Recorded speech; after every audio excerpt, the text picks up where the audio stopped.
Hey guys, welcome to my channel. Today's the third day in a row that I am doing this 30-day uploading challenge to see how far I can get on YouTube. And I mean, so far, I am getting views more than what I did expect, which is good, but you know, it's a slow progress.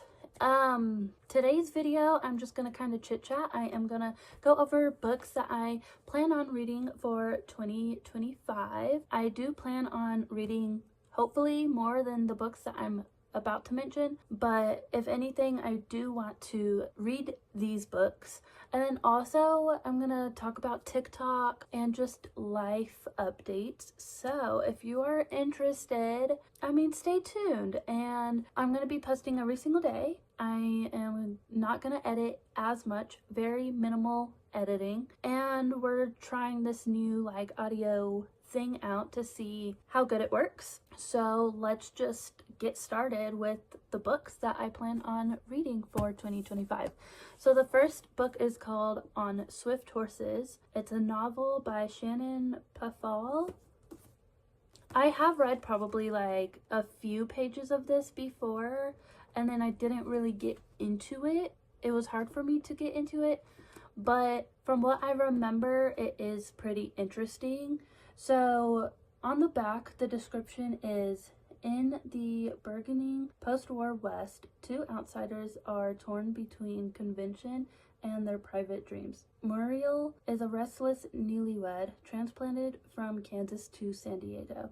She misses her late mother, a free-thinking divorcee, and her charismatic brother-in-law, Julius, who inhabits a distant underworld she only dimly understands. Waiting tables at a horseman's lounge, Muriel gets a second-hand education in racing and risk, until one day she sneaks off to the track and wins enough to embolden her. In Las Vegas, Julius is testing his fate, so spotting scams at a casino and falling in love with Henry, a young card cheat.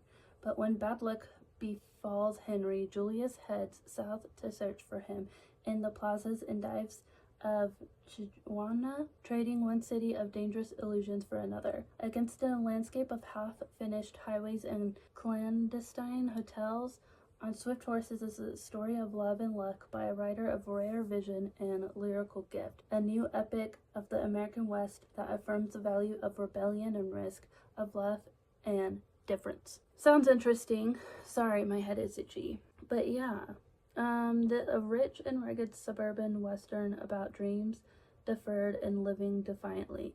So honestly, I think the guy that I'm talking to would probably like this, because anything to do with different worlds or realms or whatever, really nice. So that's one of the books. The second book is called The Travelers. Again, I have read a few pages of this before, and it is interesting. It's basically about travelers. In London, a young woman uses cutting-edge technology to elude detection by the thousands of surveillance cameras that watch the city. In New York, a secret shadow organization uses a victim's own GPS to hunt him down and kill him.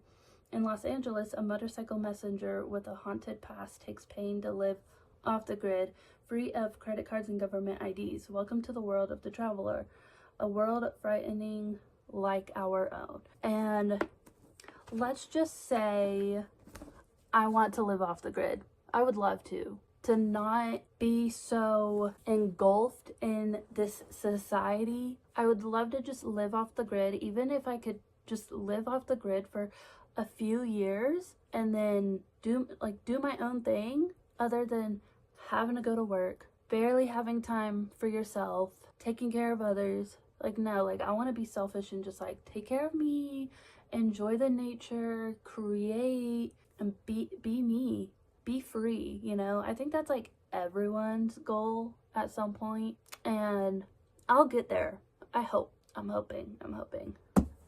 Okay, so a lot of these books are fantasy, or these next few ones are. This book is called For the Wolf. Again, I have read a few pages of this. It was a little hard for me to get into it.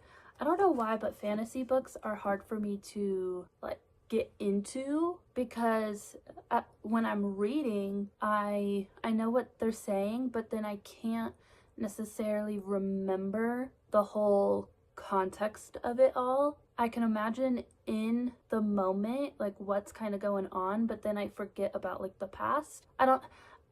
That's the best way I can explain it. I'm really bad at explaining, but this is kind of like Red Riding Hood, I believe. Let me see if I can find here we go.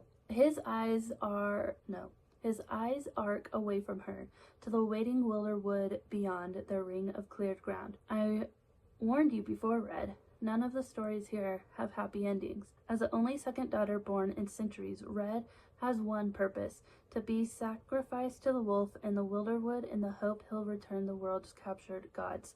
Red is almost relieved to go. Plagued by a dangerous power she can't control, she knows that at least in the Wilderwood she can't hurt those she loves again. But the legends lie. The wolf is a man, not a monster. Okay, so probably like Beauty and the Beast. Her magic is a calling, not a curse, and if she doesn't learn how to use it, the monsters the gods have become will swallow the Wilderwood and her world whole. So probably a little bit like Red Riding Hood and not Sleeping Beauty. Oh my gosh. I literally just said it. Beauty and the Beast. Maybe like a mix of those two. Yeah. So I'll get into that book again. And then the next two books are by a newer author. I don't know why I can't speak today. Let me see. Her name is Alex Astor. I saw these books online, I think first through TikTok or Instagram Reels, and I was like, I have to get it because it reminds me of like the Hunger Games, and apparently there's gonna be a movie off of these books, so I'm actually really excited. I have Lightlark. This is her first book, and then I have Nightbane. I don't have the cover for this because I don't know what happened to it. But again, I have read, so basically I'm on page 22. Again, it's just kind of hard for me to actually get into it, especially like this one. It's a bit harder because there's so much kind of going on and so many different like earthlings, moonlings, people like that. So it's hard to kind of keep track of everyone. But yeah, I want to finish Lightlark and Nightbane, and then after Nightbane, I'll get the other book. I don't know what the third book is called because I think it's just recently out. But yeah, I'm gonna read these. My plan is to read these. And then the next book is called Where Rivers Change Direction. I think this is also a novel. So this says Wyoming, land of wind and dust, of suicides, loneliness, and fierce lovemaking, of uninterrupted vistas stretching 20 miles in every direction, of hard drinking men and fighting women, forms the backdrop to Sprague's brave and beautiful coming of age memoir. I cannot say that word. Memoir. Yeah, I'm saying it wrong. Readers expecting a quiet, picturesque yarn will find instead an elemental, powerful confrontation with the naked realities of living and dying. Can you guys tell I don't read that often? Because it's so hard for me to pronounce words. Oh my gosh, I'm about to go to school too. Oof. From quotidian events, communing with horses, attending a livestock auction, he fashions existential encounters with nature, self, fear, death, God. Composed in clean, crisp prose, his loping narrative is peopled with memorable characters. A piercing voice from the heartland, this resonant autobiography weds the venerable Western tradition of frontier exploration of self and nature with the masculine school of writing stretching from Hemingway to Mailer. Okay, so it's an autobiography. Yeah, another just interesting book. Oh, this says when Mark Sprague was a boy of 11, he went to work for his father. His father owned the oldest dude ranch in Wyoming on the high Yellowstone Plateau, and he had over 100 horses. The boy was paid $30 a month, had his own bed in the bunkhouse, and 3 large plain meals each day. $30 a month? Really? That's it? Where Rivers Change Direction is Mark Sprague's remarkable memoir of growing up in the sublime and unforgiving landscape.